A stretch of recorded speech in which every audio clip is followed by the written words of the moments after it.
સોમનાથ મંદિરમાં મહાશિવરાત્રિ નિમિત્તે ભજન, ભોજન અને ભક્તિનો ત્રિવેણી સંગમ યોજાશે। મહાશિવરાત્રિના દિવસે સવારે 4 વાગ્યાથી સતત 42 કલાક સોમનાથ મંદિર ખુલ્લું રહેશે।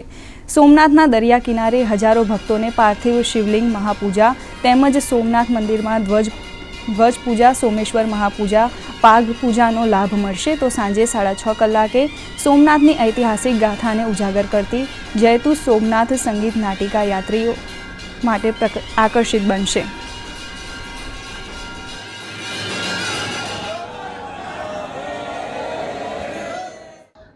મહાશિવરાત્રિએ સોમનાથ મંદિર વહેલી સવારે 4 વાગે શ્રદ્ધાળુઓ માટે દર્શન માટે ખોલવામાં આવશે, ત્યારે આ મંદિર સતત 42 કલાક સુધી દર્શનાર્થીઓ માટે ખુલ્લું રહેશે।